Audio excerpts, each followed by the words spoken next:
You ask Tiger to solve. This deals with linear equations with one unknown. The final result is x equals 18/5. Let's solve it step by step. Group all x terms on the left side of the equation. Subtract 2x from both sides. Group like terms.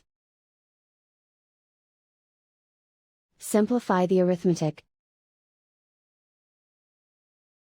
Group like terms. Simplify the arithmetic. Group all constants on the right side of the equation. Subtract 7 from both sides. Simplify the arithmetic.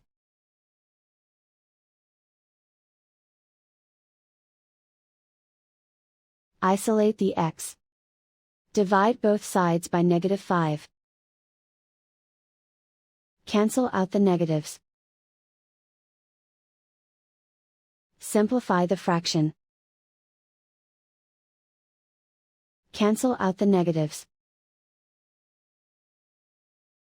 And so the final result is x equals 18/5.